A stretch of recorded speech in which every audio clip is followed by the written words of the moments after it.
ఒక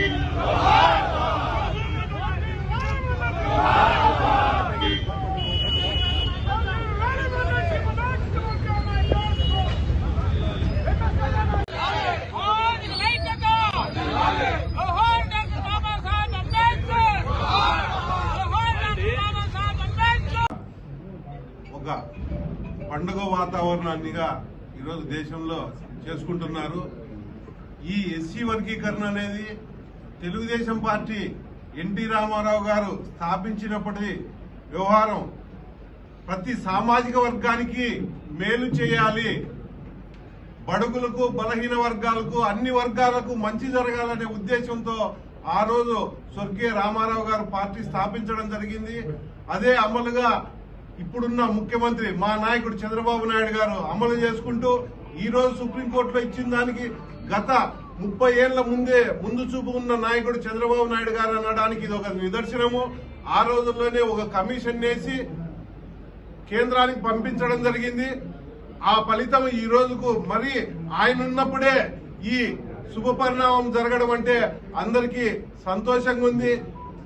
ఈ విధంగా పోతే తెలుగుదేశం పార్టీ ఎన్ని విధాలుగా మేలు చేయాలని ఉందంటే బడుగులు బలహీన వర్గాలు అన్ని వర్గాలకు ఈ ఉద్యమానికి మాన్యశ్రీ మందకృష్ణ మాదిక్ గారు గతంలో ఆయన 30 ఏళ్ల కిందట పోరాటం ప్రారంభించి ఈ రోజుకు ఆ పోరాటవాదుల్లో ఒక మన యువ ఎమ్మెల్యే ఎంఎస్ రాజు గారు కూడా అప్పట్లో పాల్గొని ఇప్పటి వరకు ఆ వర్గీకరణ కోసం పోరాడారు. ఇవన్నీ ఇదే జిల్లాలో ఎర్రగుంటపల్లిలో రవి అనే ఒక సోదరుడు చనిపోవడం జరిగింది. ఆ రోజుల్లో ప్రతి ఒక్కరు ఇది ఎప్పుడు జరుగుతుందా అనే హేళనగా మాట్లాడే రోజులు. కానీ అది నిజం చేశారంటే అది ఒక మందకృష్ణ మాదిగ గారు చాలా పోరాటం చేసి 30 ఏళ్లు పోరాటం చేసినారంటే ఒక ఆశామాష కాదు. ఒక్కసారి గుర్తు చేసుకోండి, 30 ఏళ్లు చేశారు. ఈ విధంగా ముందుకు పోతే ఎస్సీ వర్గీకరణ వలన ఎవరికి ఇబ్బంది లేకోకుండా దామాసి ప్రకారం జరుగుతుంది. ఏ చదువుకోని వ్యక్తులు ఇంతవరకు కులం సర్టిఫికేట్ లేని వ్యక్తులు ఉన్నారు. ఇదే మా గుంతకల్ నియోజకవర్గంలో జంగాల వాళ్ళు ఉన్నారు. వాళ్ళకి ఇంతవరకు కులం సర్టిఫికేట్ అనేది కూడా లేదు. గతంలో చంద్రబాబు నాయుడు గారు ముఖ్యమంత్రిగా ఉన్నప్పుడు ఆ రోజు బిల్లు పెట్టడం జరిగింది. అసెంబ్లీలో బిల్లు పెట్టి చేసినాక ముఖ్యమంత్రి మారడం, జగన్మోహన్ రెడ్డి గారు మాజీ ముఖ్యమంత్రి గారు ఈ 5 ఏళ్ల పాలనలో అసెంబ్లీ సాక్షిగా ఆయన ఏమన్నాడు, ఇది సాధ్యమయ్యే పని కాదు, చంద్రబాబు నాయుడు గారు ఓట్ల కోసం మభ్య పెడుతున్నారని అసెంబ్లీ సాక్షిగా మాట్లాడడం జరిగింది. ఈ రోజు జగన్మోహన్ రెడ్డి గారు చూశారా ముందు చూపున్న నాయకుడు చంద్రబాబు నాయుడు అంటే ఏంటో మీకు అర్థమైందా? ప్రజలకు తెలుసు కాబట్టి ఆయన్ను ఎన్డీఏ ప్రభుత్వం 164 సీట్లతో ముందుకు తీసుకుపోయింది. మీకు 11 సీట్లతోనే సరిపెట్టే విధంగా, ఎందుకంటే ఆలోచన లేని విధంగా మాట్లాడారు అసెంబ్లీలోనే. అంటే ఎందుకు మీకు అంత తక్కువ చూపు? అనగారిన వర్గాలంటే మీకు గౌరవం లేదు. అందుకే ప్రజలు అంత గమనించి ఈ రోజు మన చంద్రబాబు నాయుడు గారు చేసిన 30 ఏళ్ల ఆలోచనే ఈరోజు సుప్రీంకోర్టులో వచ్చిందంటే దీనికి ప్రతి ఒక్కరూ హర్షధ్వానాలు వ్యక్తం చేయాలని మనవి చేసుకుంటూ సెలవు తీసుకుంటాం.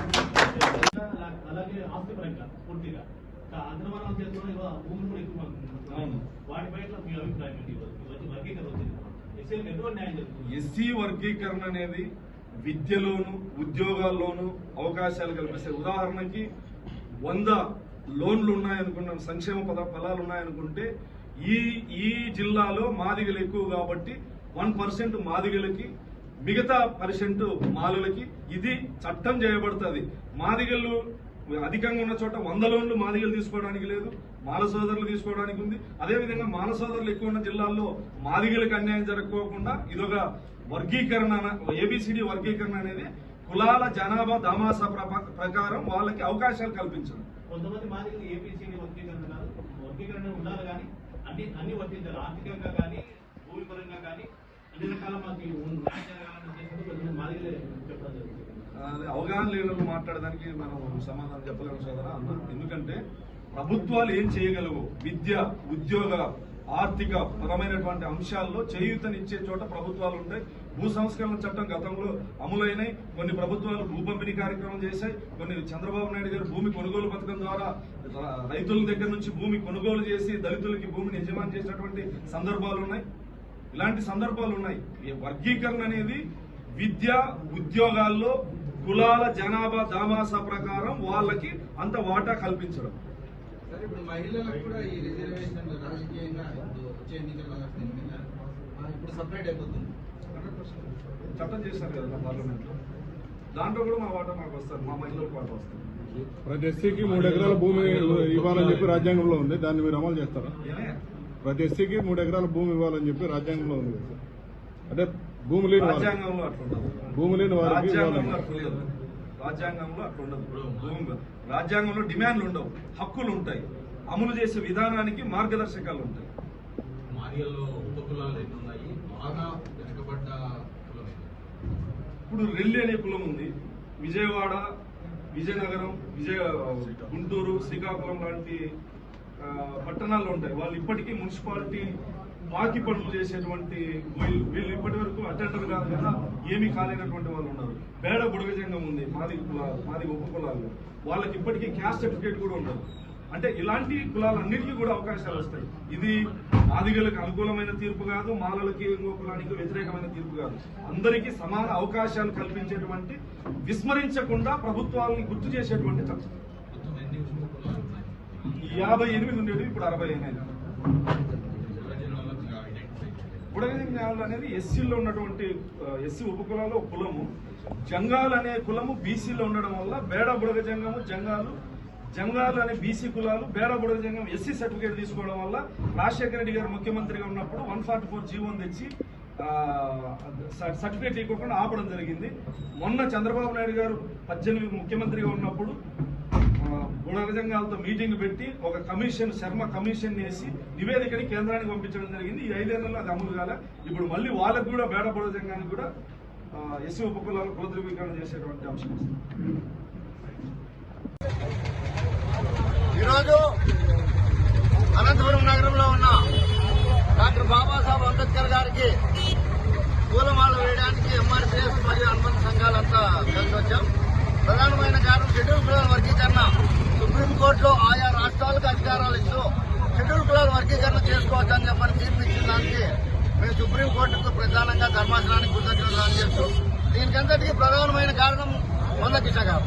మందకృష్ణ గారి ఆదేశాలతో గత 30 సంవత్సరాలుగా అనితర సాధ్యమైన పోరాటం నిర్వహించి ఈరోజు షెడ్యూల్ కులాల వర్గీకరణ సాధించిన వ్యక్తి మందకృష్ణ మాదిగ గారు.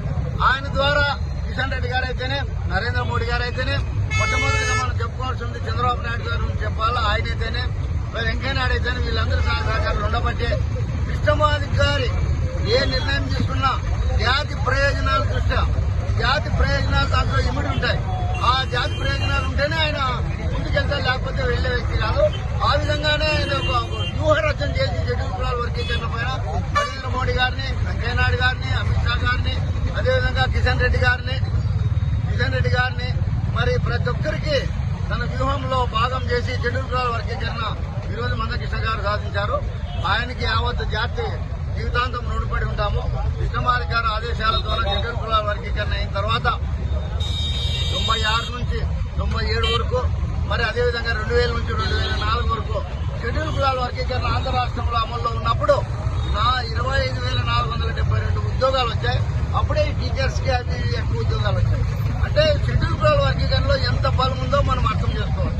షెడ్యూల్ కులాల వర్గీకరణ ప్రధానమైన కారణం డాక్టర్ బాబాసాహెబ్ అంబేద్కర్ గారు ఇచ్చిన 15% రిజర్వేషన్ ని మీరు ఆయా కులాలకు దామాజ ప్రకారం రిజర్వేషన్ పంచండి అని ఆయన డిమాండ్ చేస్తూ వచ్చారు.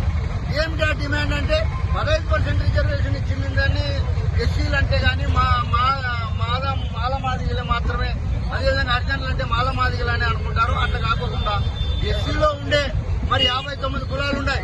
59 కులాల్లోన 15% రిజర్వేషన్ అంబేద్కర్ గారు ఇచ్చారు. ఈ 15% రిజర్వేషన్ ని మాదిగా దాని ఉపకులాలు 18 ఉన్నాయి, 7% ఇవ్వాలని, మాలా దాని ఉపకులాలు 25 కులాలు ఉన్నాయి, వాళ్ళకి 6% ఇవ్వాలని, రెల్లి దాని ఉపకులాలు 9 ఉన్నాయి, వాళ్ళకు 1% ఇవ్వాలని, ఆదిఆంధ్ర మాదిగా, ఆదిఆంధ్ర మాల, అదేవిధంగా మస్తు చమార్ కులాలకు సంబంధించిన 4 కులాలు ఉన్నాయి. 15% ఇవ్వాలని, ఈ విధంగా 15% రిజర్వేషన్ ని మాకు ఇవ్వాలని చెప్పని మాత్రమే మందకృష్ణ గారు డిమాండ్ చేశారు. దాంట్లో ఆయన విజయం సాధించారు. మేము దీంట్లో ఒకరు ఓటమి ఒకరు గెలుపని మేము ఎప్పుడు అనుకోవడం లేదు. ఏదైతే అంబేద్కర్ గారు ఇచ్చిన 15% రిజర్వేషన్ ని అన్ని కులాలు సమానంగా పంచి సమానంగా తినే విధంగా చేయాలని చెప్పని మాత్రమే మేము డిమాండ్ చేస్తూ వచ్చాం.